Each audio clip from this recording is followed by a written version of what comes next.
Welcome back. You are watching News Center. US President Joe Biden formally launched his re-election campaign for the 2024 presidential elections on Tuesday. In a video message posted online, Biden asked Americans to give him another 4 years to finish what he started, saying that the battle for the country's soul is not finished and this is not a time to be complacent.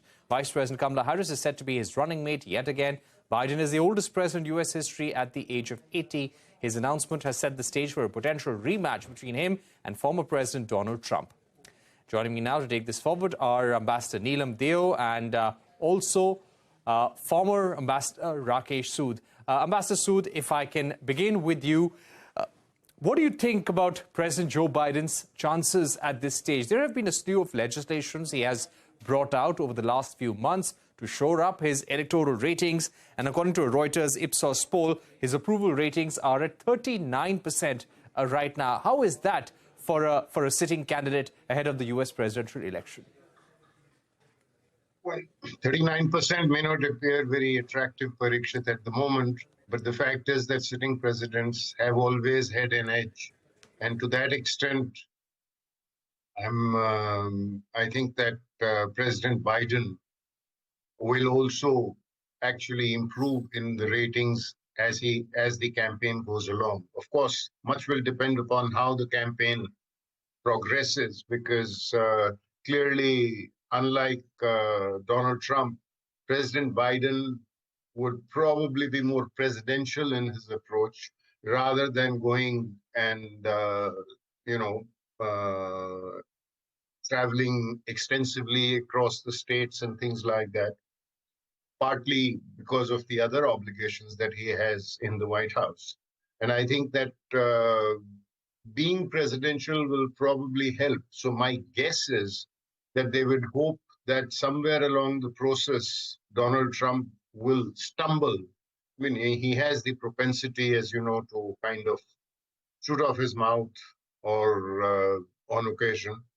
And that will also rebound to President Biden's favor.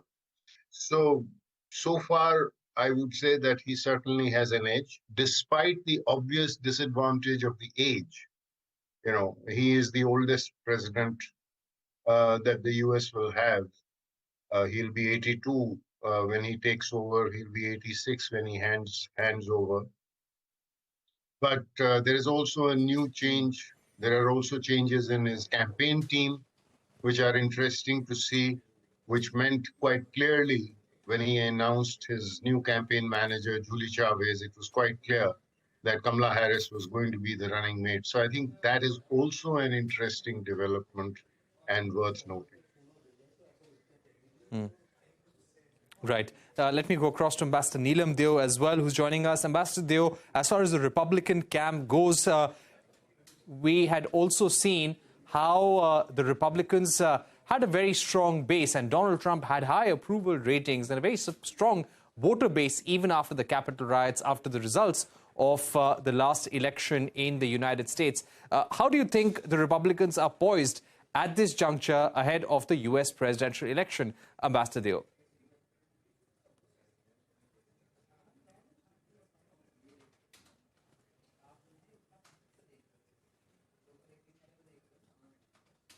All right. We believe we will be joined by Ambassador Deo in some time from now. But if I could put that question to you, Ambassador Rakesh Sood, where do you think things stand for the Republicans? How are they poised? Well, Donald Trump is obviously the front runner, but there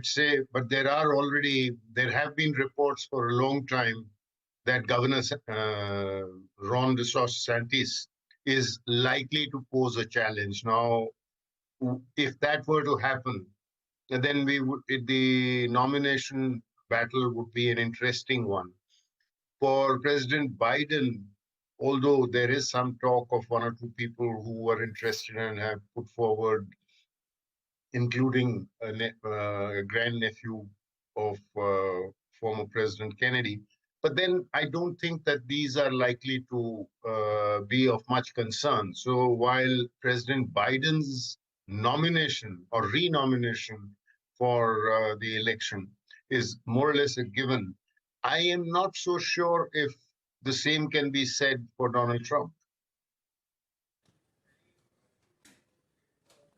Right. Ambassador Deo, what are the big issues that we'll see play out in the run-up to the US presidential election as far as the approval for US effort in Ukraine?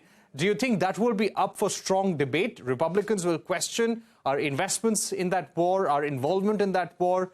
There may be a question that this is a European war, and why are we spending so much money on it? Sorry, is that question directed to me? Yes, Ambassador Deo. Hello, is that question directed to me? Yes, Ms. Deo. Hello? I don't know. Yes, Ms. Deo, the question is directed to you. Yeah. Do you feel there will be a debate on the Ukraine war, whether US expenditure, their involvement is really justified? Do you think Republicans will question that and seek answers from the Democrats? Yes, of course. I think the Republicans are already raising those questions.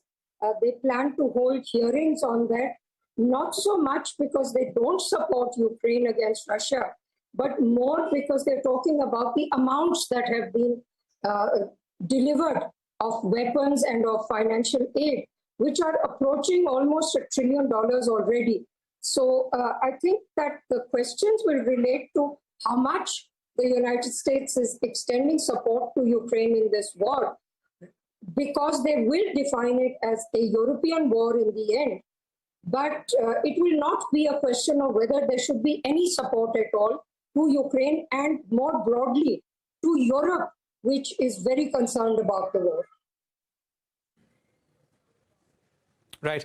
Ambassador, one more question. The key domestic issues that will play out during the next 6 to 8 months. We already saw a lot of rhetoric, a lot of extremism with the Capitol riots, and there was support in a way for Donald Trump's campaign as well. What are some of the local issues that will play out in the US election that Biden will have to defend himself on and defend the Democrats on? So I think that these issues, there are many issues. They may vary from different blocks within the electorate. For instance, abortion will remain a big issue for women voters particularly, but also for other Democratic voters. Other issues will be, jobs. Employment is not at this moment a problem in the United States because the rate of unemployment has fallen. But wages and whether wages are able to keep up with inflation, that is a big issue, because even though people are able to get jobs, wages have been rising, they find that they are feeling worse off. They do not feel secure. And that will certainly be another issue. And then there is always issues which should be a big cluster under how the society and the police and other sectors within the United States actually deal with African-American issues, whether it is police violence. Guns are a big issue for Democrats, but obviously these are also issues which the Republicans will be framing in ways that are favorable to them. The right to bear arms, for instance, is a big and important concern for many Republicans. So those are the other issues that will be playing out. Immigration remains an issue, and how to deal with it at the border will continue to be another issue. Okay. All right, we've run out of time, but Ambassador Deo, Ambassador Rakesh, Sood, thank you very much for being with us here on News Center on Biden's bid for a re-election next year. With that, it's a wrap on News Center. Thank you for watching. Goodbye.